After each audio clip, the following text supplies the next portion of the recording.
ಎಷ್ಟು ಚಂದ ಕಲರ್ ಕಾಣಿಸ್ತಿದೆ ನೋಡ್ರಿ. ಹೆಲೋ, ಎಲ್ರಿಗೂ ನಮಸ್ಕಾರ. ನಾನಿವತ್ತು ಸಣ್ಣ ಮೀನು ಸಾರನ್ನ ಮಾಡೋದು ಹೇಗೆ ಅಂತ ಹೇಳ್ಕೊಡ್ತೀನಿ ಬನ್ನಿ. ಮೊದಲಿಗೆ ಒಂದು ಮಿಕ್ಸಿ ಜಾರಿಗೆ ತೆಂಗಿನಕಾಯಿ, ಕೊತ್ತಂಬರಿ ಸೊಪ್ಪು, ಜೀರಿಗೆ, ಸ್ವಲ್ಪ ಧನಿಯಾ ಕಾಳು ಮತ್ತು ಹುಣಸೆ ಹಣ್ಣನ್ನು ಹಾಕಿ ರುಬ್ಕೊಳ್ತಾ ಇದ್ದೀನಿ. ಇದಕ್ಕೆ ಸ್ವಲ್ಪ ಜಾಸ್ತಿ ಹುಣಸೆ ಹಣ್ಣನ್ನು ಹಾಕಿದ್ರಿಂದ ಟೇಸ್ಟು ತುಂಬ ಚೆನ್ನಾಗಿ ಬರುತ್ತೆ. ಇವಾಗ ಒಂದು ಪಾತ್ರೆಯಲ್ಲಿ ಸ್ವಲ್ಪ ಎಣ್ಣೆನ ಬಿಸಿ ಮಾಡೋಕ್ಕಿಟ್ಟು ಎಣ್ಣೆ ಕಾದ ನಂತರ ಸ್ವಲ್ಪ ಖಾರದ ಪುಡಿನ ಹಾಕಬೇಕು. ಇದರಿಂದ ಕಲರ್ ಕೂಡ ಚೆನ್ನಾಗಿ ಬರುತ್ತೆ, ಹಾಗೆ ಟೇಸ್ಟ್ ಕೂಡ ಚೆನ್ನಾಗಿ ಬರುತ್ತೆ. ಆಗಿದೆ.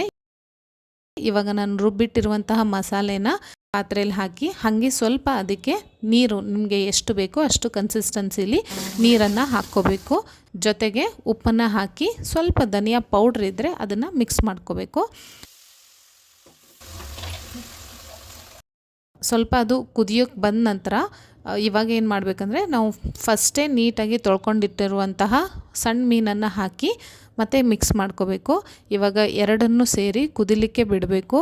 ಒಂದು 5 ನಿಮಿಷ ಕುದ ನಂತರ ನಿಮಗೆ ಗೊತ್ತಾಗುತ್ತೆ ತುಂಬ ಚೆನ್ನಾಗಿ ಕಾಣಿಸ್ತಾ ಇದೆಯಲ್ಲ, ಸಖತ್ತಾಗಿ ಬರ್ತಾ ಇದೆ.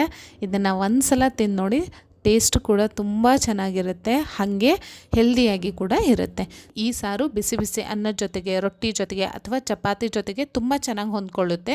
ಅಷ್ಟೇ ಅಲ್ಲದೆ ನಮ್ಮ ಕಡೆ ಹೇಳ್ತಾರೆ ಇದನ್ನ ನೆಗಡಿ ಇದ್ದಾಗ ತಿನ್ನಬೇಕು, ಆವಾಗ ಬೇಗ ಹುಷಾರಾಗುತ್ತೆ ಅಂತ ಕೂಡ ಹೇಳ್ತಾರೆ. ಸೊ ಈ ರೀತಿ ರೆಸಿಪೀಸ್ ನಿಮಗೆ ಇಷ್ಟ ಆದರೆ please like, share and follow my channel to get more such videos. Thank you.